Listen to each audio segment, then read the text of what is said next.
Hi guys, मैं हूं अबीहा इंतखाब। आपके अपने यूट्यूब चैनल ज्ञान स्थली क्लासेस में आपका स्वागत है। तो आज से हम यूपी बीएड एंट्रेंस की 2022 की तैयारी के लिए बैच स्टार्ट करने वाले हैं। तो एक दिन में हम आपको हिंदी, सामान्य हिंदी भी पढ़ाएंगे, इंग्लिश भी पढ़ाएंगे, रीजनिंग भी पढ़ाएंगे और जीएस भी पढ़ाएंगे। तो हमारे चैनल को जरूर सब्सक्राइब कीजिएगा। और आज से ये जो बैच स्टार्ट हो रहा है ये फ्री ऑफ कॉस्ट है। आप अच्छे से यूपी बीएड एंट्रेंस की तैयारी यहाँ पे कर सकते हैं, क्योंकि यूपी बीएड के एंट्रेंस में अच्छा खासा कॉम्पिटिशन है। सरकारी सीट्स के लिए काफी अच्छा खासा कॉम्पिटिशन होगा। तो यहाँ पे आपको एक अच्छा खासा गाइडेंस मिल जाएगा। यहाँ पे हम पूरी की पूरी कंप्लीट आपकी तैयारी करवाएंगे, क्योंकि यूपी बीएड का फॉर्म आने वाला है। 18 अप्रैल से फॉर्म फिलअप होना शुरू हो जाएगा। तो आप 18 अप्रैल से फॉर्म भर दीजिएगा, लेकिन तैयारी आपको उसके पहले से करनी है, क्योंकि सिलेबस बहुत ज्यादा है। तो हमारा चैनल आपकी कंप्लीट तैयारी करवाएगा। तो चैनल को सब्सक्राइब कीजिएगा, क्योंकि हमारे चैनल पे यूजीसी नेट जीआरएफ की तैयारी के साथ ही साथ यूपी बीएड के एंट्रेंस की भी तैयारी कराई जाती है। और साथ ही साथ यहाँ पे गवर्नमेंट जॉब्स की जो भी नोटिफिकेशन आती है उसकी पहली इंफॉर्मेशन आप तक पहुंचाई जाती है। तो चैनल सब्सक्राइब कीजिएगा, बेल आइकन प्रेस कीजिएगा। तो चलिए आज का लेक्चर स्टार्ट करते हैं।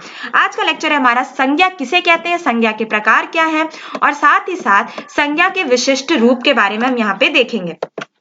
संज्ञा किसे कहते हैं, आपने बचपन में इनको पढ़ा होगा। संज्ञा किसे कहते हैं, संज्ञा के प्रकार भी हो सकता है आप लोगों ने अच्छे से पढ़े होंगे, संज्ञा के विशिष्ट प्रयोग भी पढ़े होंगे, लेकिन चीजें हैं भूल जाते हैं। आज हम यहाँ पे काफी अच्छे से रिवीजन करेंगे। संज्ञा किसे कहते हैं, ये ऐसा क्वेश्चन है कि हर बच्चा इसका जवाब जानता है, लेकिन फिर भी हम यहाँ डिटेल में और काफी समझ के पढ़ते हैं। परिभाषा के रूप में हम देखते हैं संज्ञा के नाम भी कहा, देखो संज्ञा को नाम भी कहा जाता है किसी प्राणी, ठीक है, वस्तु, स्थान, भाव आदि का नाम ही उसकी संज्ञा कही जाती है। दूसरे शब्दों में किसी का नाम ही उसकी संज्ञा है तथा इस नाम से ही उसे पहचाना जाता है। संज्ञा ना हो तो पहचान अधूरी और भाषा का प्रयोग भी बिना संज्ञा के संभव नहीं है। देखिए सीधी सी बात है, पूरी दुनिया में जितनी भी चीजें हैं वो सब की सब संज्ञा है, ठीक है। देखिए आज मैं आपको लैपटॉप से पढ़ा रही हूँ, तो ये लैपटॉप भी संज्ञा है। आप अपने मोबाइल या लैपटॉप पे मेरे लेक्चर को देख रहे होंगे, वो मोबाइल या लैपटॉप भी एक संज्ञा ही है। तो इस दुनिया में जितनी भी चीजें हैं वो सब जिस नाम से पुकारी जाती हैं वो नाम ही क्या कहलाता है, संज्ञा कहलाता है। बचपन में हम लोगों ने क्या पढ़ा था, संज्ञा किसी नाम, स्थान, जगह या वस्तु के नाम को हम संज्ञा कहते हैं। जैसे कि राम, श्याम, आगरा, दिल्ली, मेज, कुर्सी, ये सब क्या है, संज्ञा ही है। अब यहाँ पे देखते हैं हम संज्ञा के प्रकार। संज्ञा के प्रकार क्या होते हैं, व्युत्पत्ति के आधार पर संज्ञा 3 प्रकार की होती है, ठीक है। व्युत्पत्ति के आधार पर संज्ञा कितने प्रकार की होती है, 3 प्रकार की होती है। व्यक्तिवाचक, जातिवाचक, आगे हम देखेंगे भाववाचक, ठीक है। व्यक्तिवाचक, जातिवाचक और द्रव्यवाचक, समूहवाचक और भाववाचक। तो चलिए देखिए संज्ञा जो 3 प्रकार के इसके अंतर्गत 2 आते हैं, समूहवाचक, भाववाचक। मेन संज्ञा नहीं है, मेन संज्ञा जैसे आप बोल सकते हैं संज्ञा के जो 3 प्रकार होते हैं वो संज्ञा व्यक्तिवाचक संज्ञा होती है, जातिवाचक संज्ञा होती है और द्रव्यवाचक संज्ञा होती है। तो यहाँ पे हम संज्ञा के तीनों प्रकार को काफी अच्छे से पढ़ेंगे और समझेंगे, ठीक है। तो देखिए व्यक्तिवाचक संज्ञा, जातिवाचक संज्ञा, द्रव्यवाचक संज्ञा और समूहवाचक संज्ञा एवं भाववाचक संज्ञा, ये 5 प्रकार के होते हैं, ठीक है। लेकिन व्युत्पत्ति के आधार पर संज्ञा सिर्फ 3 प्रकार की होती है। 3 बहुत महत्वपूर्ण है। इन 3 प्रकार में हम क्या देख लेते हैं, जैसे कि रूढ़, यौगिक और योग रूढ़, ठीक है। लेकिन इन पे ज्यादातर क्वेश्चंस आपके बनते नहीं है। क्वेश्चंस आपके बनते हैं अर्थ की दृष्टि के आधार पे, जो संज्ञा के प्रकार होते हैं उस पे क्वेश्चंस आपके बनते हैं। जैसे कि पहला आता है व्यक्तिवाचक संज्ञा क्या होती है। देखिए संज्ञा जो होती है ना, यहाँ पे मैंने आपको बता दिया कि पूरी दुनिया में जितने भी नाम होते हैं उनको संज्ञा कहते हैं, लेकिन उन नामों के प्रकार भी तो होंगे, तभी तो आपको व्याकरण का सही अर्थ समझ में आएगा। तो यहाँ पे हम देखते हैं व्यक्तिवाचक संज्ञा जो किसी व्यक्ति, स्थान या वस्तु का बोध कराती है, जैसे राम, गंगा, पटना आदि। देखिए व्यक्तिवाचक, मैं एकदम सरल शब्दों में आपको बताती हूँ। व्यक्तिवाचक संज्ञा क्या होती है, प्रॉपर नाउन जिसे हम बोलते हैं इंग्लिश में। व्यक्तिवाचक संज्ञा जब हम किसी एक चीज के बारे में बात कर रहे होते हैं, जैसे मैं राम से मिला, ठीक है, मैंने सीता के साथ सीता बहुत अच्छा डांस करती है, सीता स्कूल जाती है। तो यहाँ किसी एक व्यक्ति के बारे में बात हो रही है, तो यहाँ पे जो संज्ञा होगी वो व्यक्तिवाचक संज्ञा होगी। गंगा के घाट पर घूमना काफी अच्छा लगता है, पटना एक अच्छा शहर है। तो यहाँ पे किसी एक चीज के बारे में बात हो रही है, किसी एक स्थान के बारे में बात हो रही है और पर्टिकुलर नाम लेके उसके बारे में बात हो रही है, नाम लेके, ठीक है। जैसे गंगा, पटना, राम, सीता, तो ये सब चीजें हमें क्या दिखाती है, व्यक्तिवाचक, किसी एक व्यक्ति, किसी एक वस्तु, किसी एक स्थान का जो बोध करा रही है, पता करवा रही है हमको, वो व्यक्तिवाचक संज्ञा होती है। आगे हम देखते हैं जातिवाचक संज्ञा। जो संज्ञा किसी जाति का बोध कराती है, जैसे कि जातिवाचक संज्ञा की जाती है नदी, पर्वत, लड़की आदि। देखिए नदी में गंगा भी आती है, यमुना भी आती है, घाघरा भी आती है, सतलुज भी आती है, चिनाब भी आती है, झेलम भी आती है, सिंधु भी आती है। लेकिन जब मैं नदी बोलती हूँ तो ये सब सारी जातियों में जितनी भी नदी आती हैं वो सारी की सारी आ जाती हैं। लेकिन जब मैं एक नाम लेती हूँ कि गंगा नदी है, सतलुज नदी है, झेलम नदी है, व्यास नदी है, तो वो क्या हो जाती है, वो व्यक्तिवाचक हो जाती हैं। लेकिन जब मैं बोल देती हूँ कि नदी, तो नदी जातिवाचक में आ जाती है। मैं बोल देती हूँ पर्वत, लेकिन जब मैं बोलती हूँ हिमालय का पर्वत, गारो घासी की पहाड़ियां, जैसे कि मैं बोलती हूँ नीलगिरी की पहाड़ियां, तो वो क्या हो जाती है, वो व्यक्तिवाचक के रूप में हो जाती है। लड़की, जैसे कि मैंने ऊपर जब आपको बताया व्यक्तिवाचक में, तो मैंने बोला सीता, लेकिन यहाँ पे मैंने क्या बोल दिया, लड़की। तो लड़की जो एक जातिवाचक संज्ञा के रूप में यहाँ पे बोध करा रही है।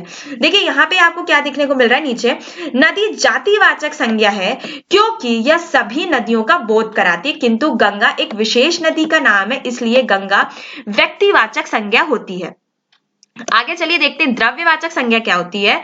जिस संज्ञा शब्द से उस सामग्री या पदार्थ का बोध होता है उसे कोई वस्तु बनती है, जैसे ठोस पदार्थ सोना, चांदी, तांबा, लोहा, ऊन आदि, द्रव पदार्थ तेल, पानी, घी आदि, गैसीय पदार्थ धुआं, ऑक्सीजन आदि। ये तो बहुत सिंपल है, नाम से ही पता चल रहा है। द्रव्यवाचक यानी किसी भी मटेरियल के बारे में जब हमें पता चल रहा है, किसी पदार्थ के बारे में पता चल रहा है, तो वो संज्ञा कौन सी संज्ञा कहलाती है, द्रव्यवाचक संज्ञा कहलाती है। देखिए आपकी यूपी नेट में जो क्वेश्चन बनेंगे, यूपी या बीएड में आपके जो क्वेश्चंस बनेंगे यूपी बीएड एंट्रेंस 2022 में, वो ऐसी इसी तरह से क्वेश्चंस बनेंगे। आपको ऊपर एक ऑप्शन दे दिया जाएगा, नीचे पूछा जाएगा कि इसमें कौन सी संज्ञा आती है, इस सेंटेंस में, इस वाक्य में कौन सी संज्ञा प्रयोग में होती है। तो आपको जब संज्ञा के प्रकार पता होंगे तभी तो आप बता पाएंगे कि द्रव्यवाचक है, कि समूहवाचक है, कि जातिवाचक है, कि व्यक्तिवाचक है। तो इसीलिए हम यहाँ पे डिटेल में संज्ञा के प्रकार पढ़ रहे हैं।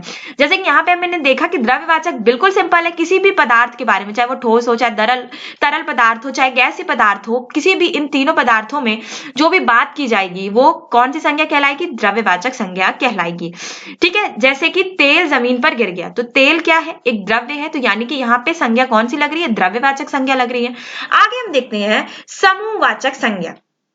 ठीक है, समूहवाचक संज्ञा, जो संज्ञा शब्द किसी एक व्यक्ति का वाचक ना होकर समूह समुदाय के वाचक होते हैं, जैसे वर्ग, टीम, सभा, समिति, आयोग, परिवार, पुलिस, सेना, अधिकारी, कर्मचारी, ताश, टी सेट, ऑर्केस्ट्रा आदि। देखिए समूहवाचक है ये।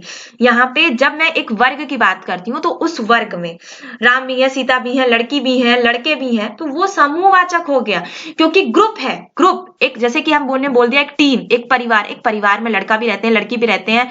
नाम अगर हम उनका नाम लेके ले तो अलग अलग लोग हैं, लेकिन रहते तो एक ही परिवार में है, तो ये क्या कहलाता है, समूहवाचक संज्ञा। जैसे एक कक्षा में लड़की भी है, लड़के भी हैं, जैसे कि मान लीजिए सीता भी है, राम भी है, श्याम भी है, गंगा भी है, तो मतलब बहुत सी लड़कियां भी हैं, लड़के भी हैं, तो उसमें सब के सब एक कक्षा में आते हैं।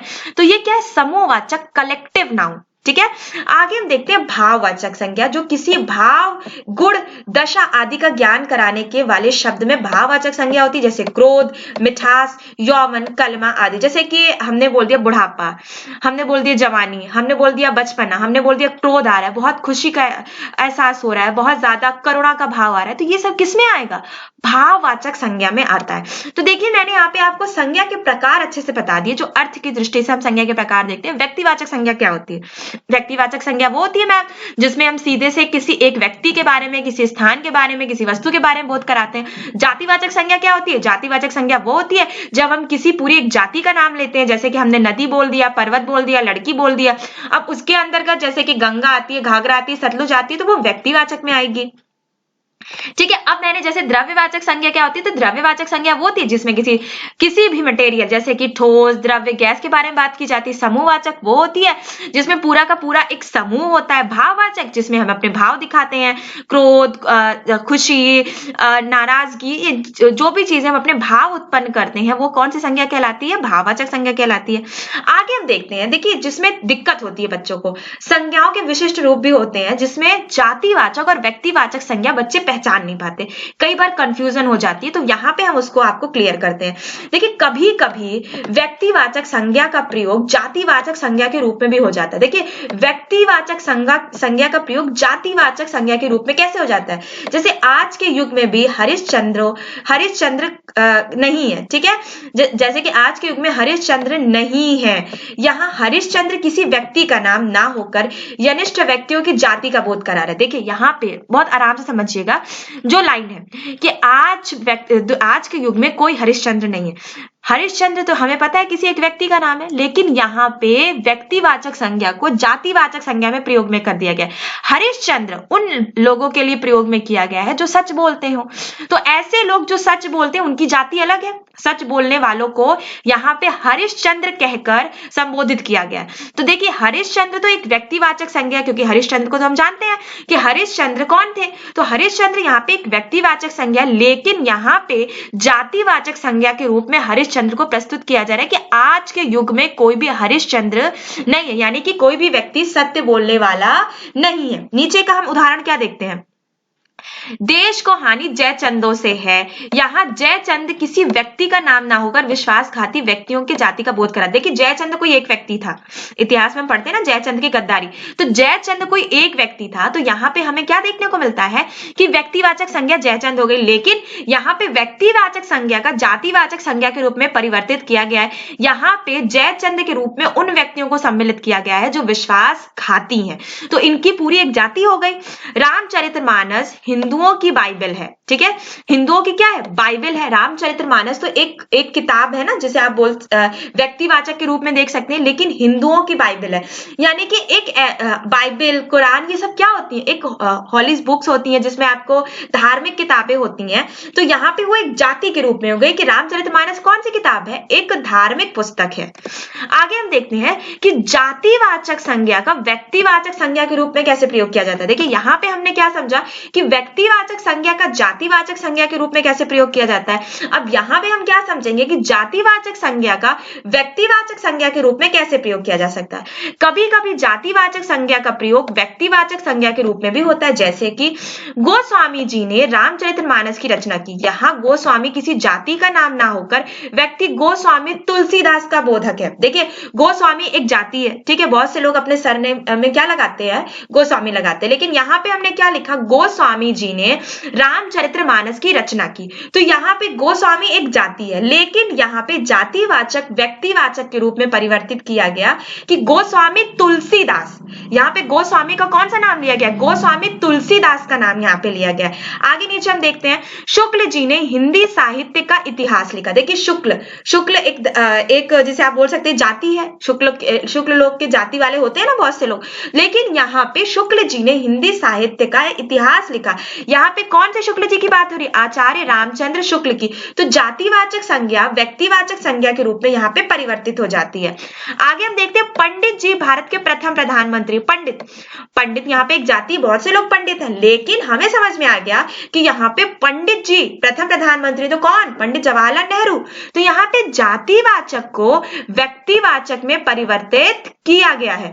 तो यहाँ पे आपको समझ में आ गया कि कैसे व्यक्तिवाचक संज्ञा का प्रयोग जातिवाचक संज्ञा के रूप में होता है, कैसे जातिवाचक संज्ञा का प्रयोग व्यक्तिवाचक संज्ञा के रूप में होता है।